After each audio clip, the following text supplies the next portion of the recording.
Hero.com Virus Attack by Andy Briggs, narrated by Will Rycroft. This work is copyrighted 2008 by Andy Briggs. This recording is copyrighted 2009 by W.F. Howes Limited. And now, Hero.com Virus Attack. Chapter 1. A Second Chance. The sky was dark as grey plumes of ash and steam rose from the ocean, and yet a glimmer of sunlight poked through the haze.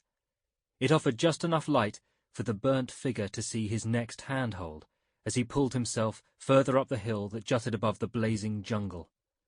What seemed like hours earlier, but it could well have been minutes, Basilisk had been running for his life from a superhero.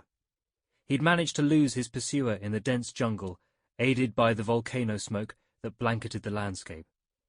But it had cost him several injuries, and he'd almost broken his leg when he'd fallen down a ravine. Atop the hill, he fought for his breath and watched a twin-rotor Chinook helicopter land on the beach. Even through the volcanic atmosphere, the Enforcer's logo was visible on the side. The shape-shifting reptilian superhero called Chameleon was easily recognizable as he climbed onto the tail ramp. 15 seconds later, the helicopter rose and vanished towards the horizon.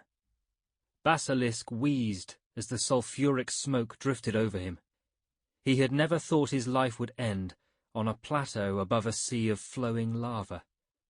He reflected on his childhood, long ago in Hungary, when he had sneaked from the small hut that he called home to watch shooting stars light up the night sky.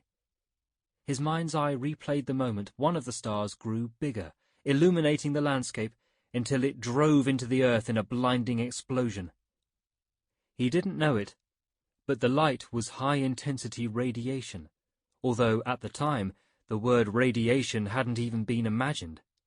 The radiation burnt his eyes and mutated his body in ways that he'd only just come to understand centuries later. He thought that he'd been blinded. His father had found him and thrown water across the boy's face to rouse him. Then he prized his eyes open, unleashing his child's new powers. In a bright burst of blue light, his father turned to stone under the boy's gaze. Basilisk shook his head sadly. That was the moment his life switched from normality to embracing the villain within him. That was the day Basilisk was born. Ironically, the man who could turn others to stone was about to be killed on an island that was fast becoming... Sample complete. Ready to continue?